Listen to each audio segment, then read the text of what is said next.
तो आगे बढ़ते हैं हम। अब नेक्स्ट थियरी है हमारी, इसमें कोई डाउट नहीं। नेक्स्ट थियरी है हमारी मोशन इन अ प्लेन। तो भाई लास्ट हम पढ़ ही तो रहे, मोशन इन अ प्लेन ही तो पढ़ रहे हैं, लेकिन मोशन इन अ प्लेन में हमने अभी तक सिर्फ किसकी बात की? वेक्टर्स की बात की। वेक्टर्स ड्रॉ कैसे करने हैं, उनकी वैल्यू कैसे ढूंढनी है, दो वेक्टर्स गिवन है, ऐड कैसे करना है एंड ऑल, मैग्नीट्यूड कैसे फाइंड करना है, डायरेक्शन कैसे फाइंड करना है, सब कुछ समझ लिया। बस इतना समझना था वेक्टर्स। अब हम वापस अपने फिजिक्स पे आ जाते हैं। मतलब क्या? वेलोसिटी, डिस्प्लेसमेंट, एक्सीलरेशन, जो लास्ट चैप्टर में किया था सेम वही। डन। चलो, सो मोशन इन अ प्लेन, और उसमें फर्स्ट है पोजीशन वेक्टर एंड डिस्प्लेसमेंट। तो वेरी सिंपल, देखो ज्यादा टाइम नहीं जाएगा वैसे, भले ही बड़ा बड़ा लिखा हुआ हो।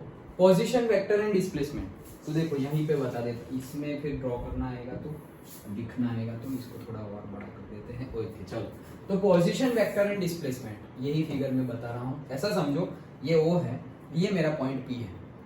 हमने अभी बोला था कि पॉइंट पी उसकी लोकेशन डिफाइन करनी हो वेक्टर से, तो कैसे करेंगे?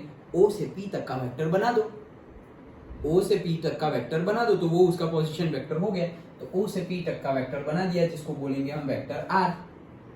हो गया, इसी को बोलते हैं पोजीशन वेक्टर। फिर आगे क्या बोल रहे हैं? पोजीशन वेक्टर और डिस्प्लेसमेंट वेक्टर। तो डिस्प्लेसमेंट मत, पोजीशन तो पता चल गई, अभी डिस्प्लेसमेंट वेक्टर। डिस्प्लेसमेंट तो कब? मतलब मूव कर रहे हो तुम। अच्छा ठीक है, ये पी, फिर यहाँ पर सपोज ऐसे घूमते घूमते गए, हमने फिगर ड्रॉ की थी याद हो तो, ऐसे घूमते घूमते गए और यहाँ पर पहुंच गए क्या? पी डैश पर। तो पी डैश पर पहुंच गए, अरे पी डैश की लोकेशन क्या है? अरे फिर से वो ओरिजिन से ऐसे डालो पी डैश तक, तो उसको भी नाम दे दो आर डैश। तो आर डैश वेक्टर जो है वो क्या है? Position vector of P dash. R क्या है? Position vector of P. P R क्या है? पी का पोजीशन वेक्टर। आर डैश क्या है? पी डैश का पोजीशन वेक्टर। डन। ओके, तो अब मैं कहां से कहां डिस्प्लेस, हमारा ऑब्जेक्ट कहां से कहां डिस्प्लेस कर रहा है? हमारा ऑब्जेक्ट पी से पी डैश तक जा रहा है, पी से पी डैश जा रहा है। डन। तो पी, हाँ तो यही बना है। ये देखो डायरेक्ट ऐसे समझ में आएगा, या हमने उस दिन ड्रॉ किया था क्या कि सपोज ये मेरा पी है और ये ओ है, तो यहाँ से यहाँ तक का वेक्टर बना दिया, जिसको मैंने नाम दे दिया वेक्टर आर। ओके, अब मैं बोल रहा हूँ कि मैं at T is equal to 0 time पर यहाँ था। अब मैं बोल रहा हूँ थोड़े टाइम के बाद मैं पहुंच गया सपोज यहाँ पर पी डैश पर। इसकी लोकेशन क्या है? तो मैं इसको यहाँ पे से वेक्टर बना दे रहा हूँ कि ये क्या है? Are dash. खत्म। डिस्प्लेसमेंट कहां से कहां हुआ? तो डिस्प्लेसमेंट हुआ भाई पी से लेकर पी डैश तक। पी से लेकर पी डैश तक डिस्प्लेसमेंट हुआ, तो मैं बोलूंगा किया है ना तो पी से लेकर पी डैश तक का डिस्प्लेसमेंट, तो उसको मैं बोल देता हूं से डेल्टा आर। जितना डिस्प्लेसमेंट हुआ है, ओके, पोजीशन आर मतलब क्या? पोजीशन दिखा रहा है, लेकिन इतनी मेरी पोजीशन चेंज हुई है, मतलब डेल्टा आर। डन। अभी अगेन हम ट्राइंगल लॉ की बात करें तो हम ट्राइंगल लॉ कैसे करते थे? ऐसे करते थे, देखो एक वेक्टर, दूसरा वेक्टर और तीसरा इज इक्वल टू में लिखते थे। तो हमारा यहाँ पे क्या होगा? R plus delta R is equal to R dash, ऐसा होगा, क्योंकि ऑपोजिट साइन यहाँ मिल रही है। डन। अब क्या ढूंढेंगे? डेल्टा आर ढूंढेंगे, तो क्या हो जाएगा? आर डैश माइनस आर हो जाएगा। अभी आर डैश एक वेक्टर है, तो हमने तो अभी समझा ना कि एक वेक्टर है, उसको तुम दो पार्ट्स में डिवाइड कर सकते हो। रिजोल्यूशन ऑफ वेक्टर कल हमने समझा था। तो आर डैश को क्या लिखेंगे? R X dash. क्या? आर डैश को हम ऐसे भी डिफाइन कर सकते हैं ना, R X, R dash X I cap plus R dash Y J cap. Vector को ऐसे ही लिखे, वेक्टर आर डैश को ऐसे डिफाइन कर सकते हैं, वैसे ही आर को भी डिफाइन कर सकते हैं। क्या? R X I cap plus R Y J cap. ये तो कर ही रहे थे हम, कोई भी वेक्टर को दो पार्ट में डिवाइड कर सकते हैं। वेक्टर ए होगा तो A X A Y, vector B होगा बी एक्स बी वाई, तो वैसे ही वेक्टर आर है तो R X R Y. Simple. अब ये वैल्यू यहाँ पुट कर दो, कहां पे? डेल्टा आर डैश की जगह ये पुट कर दो, और माइनस, तो अभी हमने प्लस माइनस कैसे करते हैं एनालिटिकली, वो भी आज समझा। तो कैसे करेंगे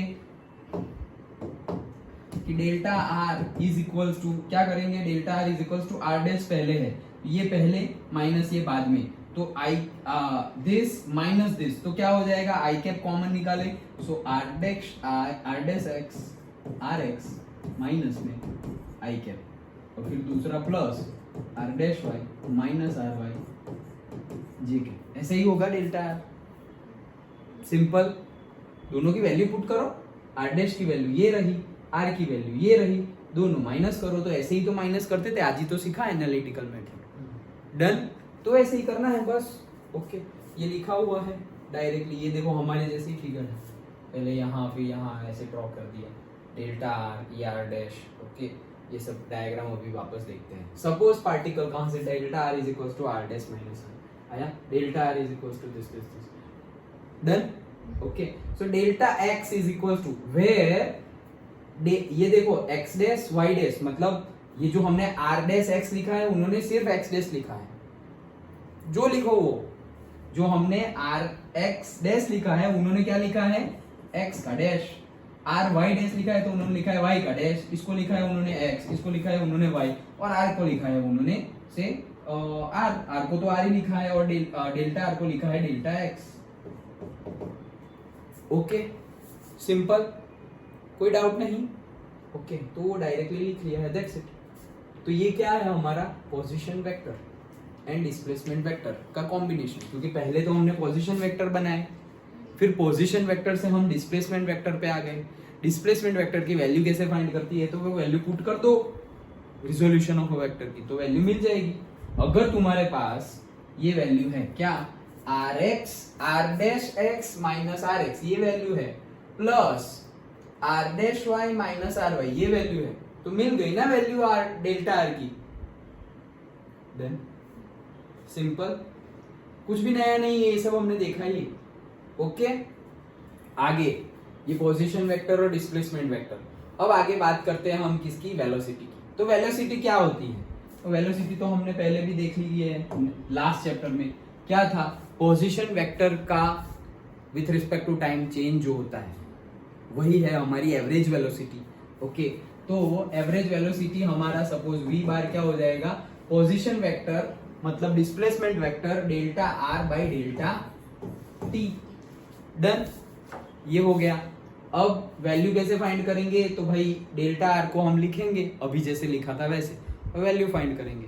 अगर पूछा इंस्टेंटेनियस वेलोसिटी, तो इंस्टेंटेनियस वेलोसिटी के लिए हम टाइम को डेल्टा टी टेंड्स टू 0 कर देते थे, मतलब टाइम बहुत बहुत बहुत छोटा कर देते थे। तो बहुत बहुत छोटे टाइम में वेलोसिटी में चेंज भी और पोजीशन में चेंज भी कितना आएगा, बहुत बहुत ज्यादा छोटा।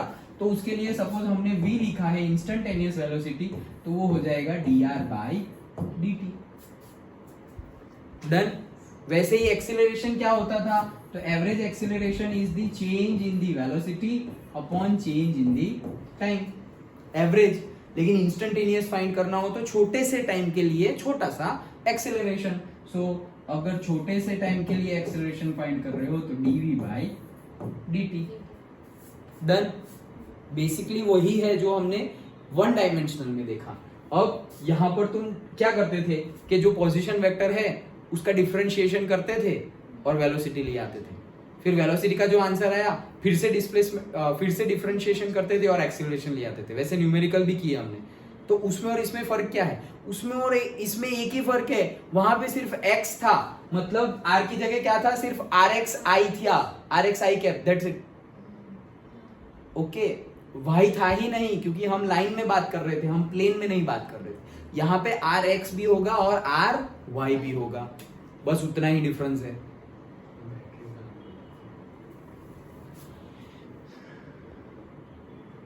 अंडरस्टूड, समझ में आ गया। ओके, तो वही चीज है, देखो एवरेज लिखा है तो delta R is equals to delta X और डेल्टा वाई वाला change V X bar I cap V Y bar J cap, वही सेम वही है। लिमिटिंग करोगे तो D Y by D T आ जाएगा। इंस्टेंट, ये कौन सा है, इंस्टेंटेनियस वेलोसिटी, ये क्या है, एवरेज वेलोसिटी, जो हमने शॉर्ट में लिखा है वही है ये। ओके, फिर एक्सेलरेशन की बात करें तो आगे वही आएगा, इसमें है क्या एक्सेलरेशन v, यस ये रहा, dr बाई dt करेंगे तो वेलोसिटी मिल जाएगा।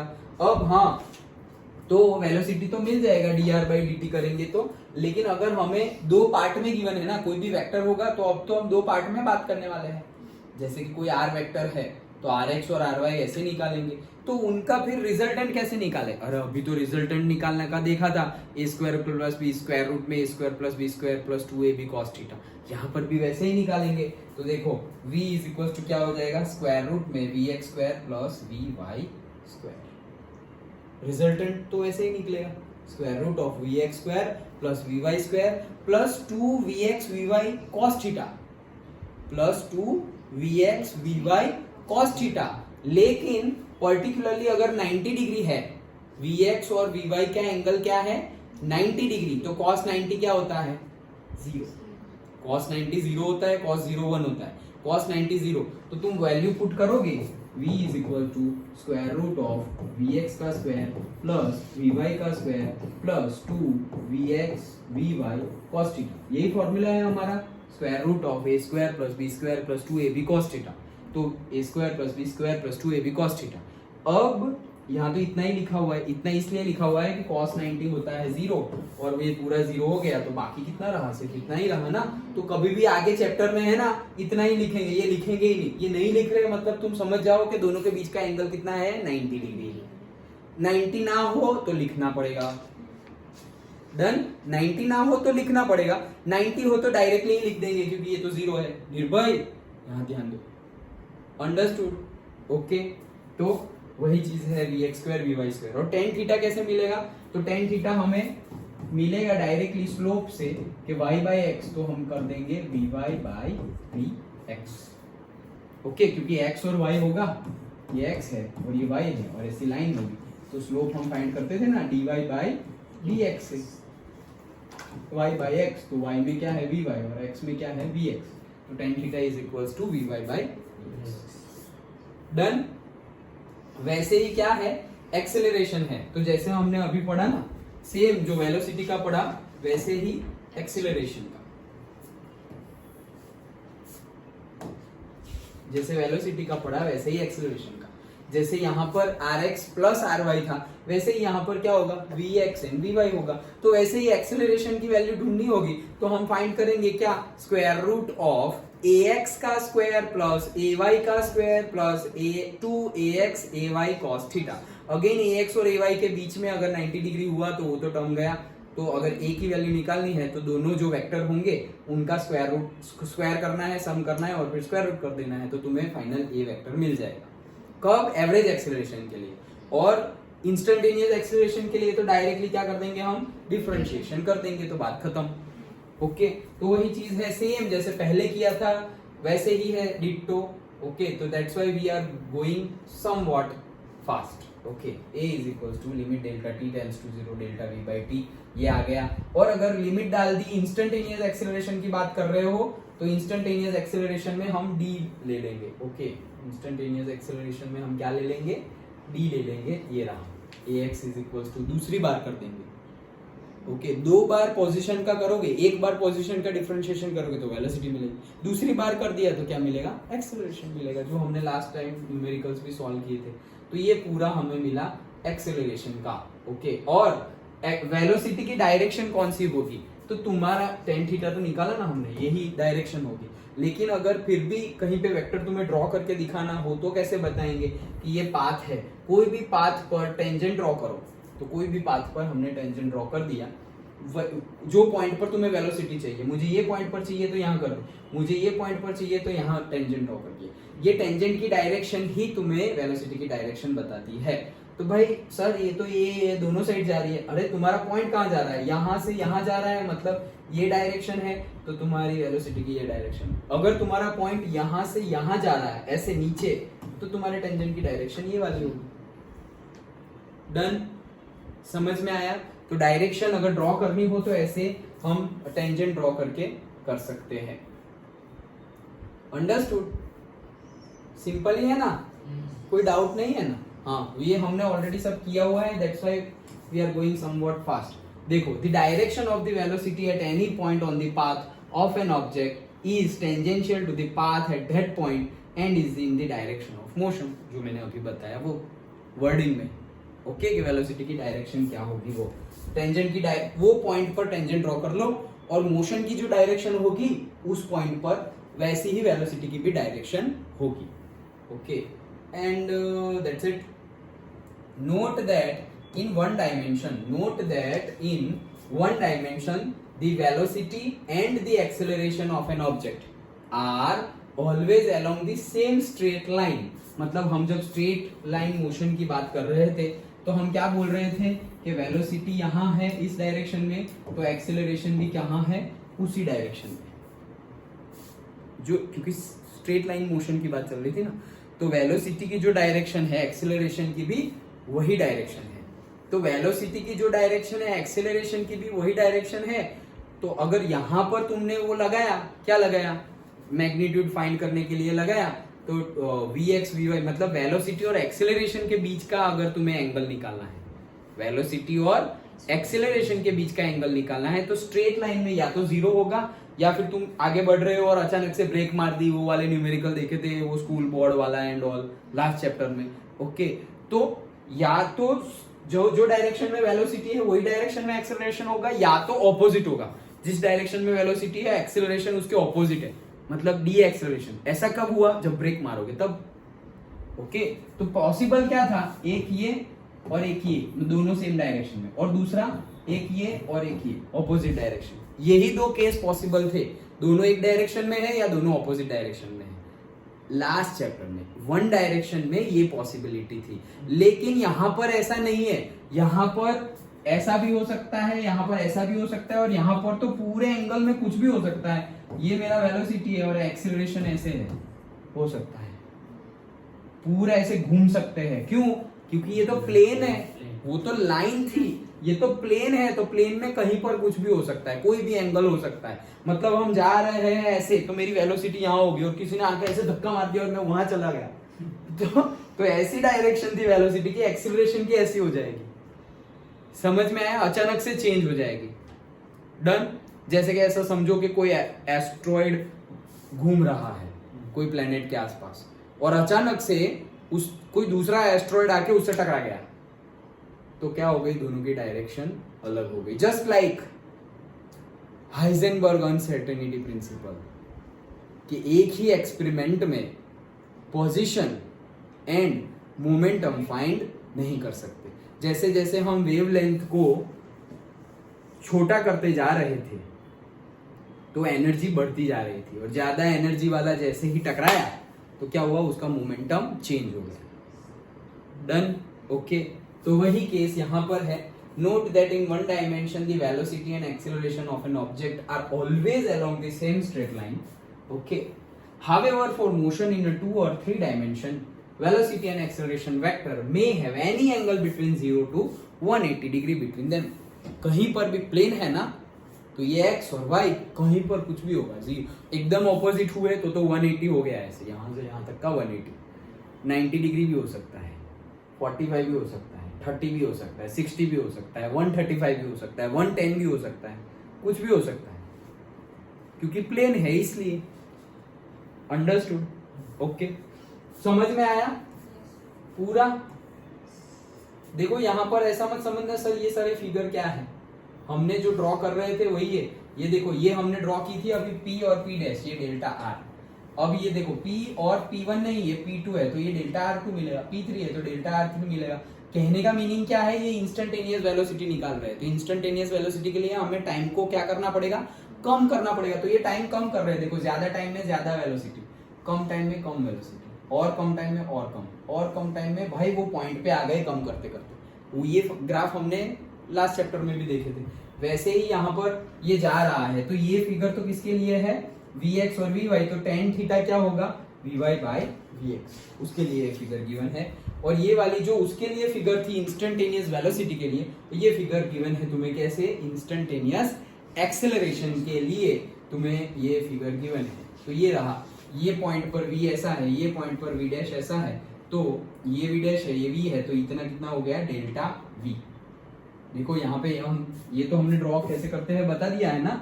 अगर मेरा V ऐसा है, अगर मेरा V डैश ऐसा है, ये V डैश है और ये V है, तो ये दोनों का डिफरेंस कैसे होगा, तो भाई जैसे हम फाइंड करते थे वैसे ही. देखो एक ही पॉइंट से, ये एक पॉइंट है मेरा, ये V, और यहाँ से मेरा हो गया क्या, V डैश, तो ये क्या हो जाएगा मेरा, डेल्टा V. डन. समझ में आया. तो वही देखो नीचे छोटा सा ड्रॉ करके दिखाया था. Delta V. ये डेल्टा वी दिखाना जरूरी था? अरे एक्सेलरेशन दिखाना पड़ेगा ना कि delta V by delta T is equal to acceleration. फिर ये डेल्टा वी को क्या करते गए? छोटा करते गए। क्यों? इंस्टेंटेनियस फाइंड करना है। एवरेज एक्सेलरेशन तो पता है, इंस्टेंटेनियस फाइंड करना है।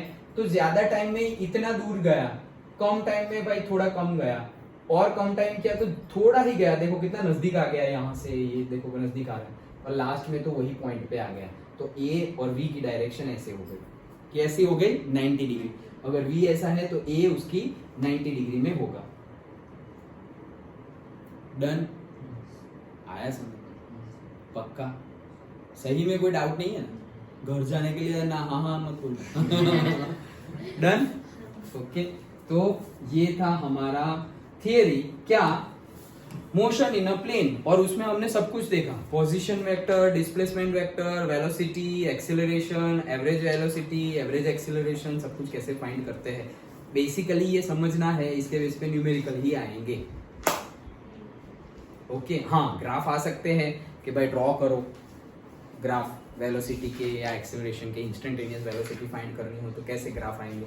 कुछ भी नहीं है, टाइम एक ऊपर आर है और एक नीचे आर है, इतना दूर दूर है, फिर दूसरे ग्राफ में नजदीक ले आओ, तीसरे में और नजदीक ले आओ, चौथे में एक ही पॉइंट पे बता दो, बात खत्म।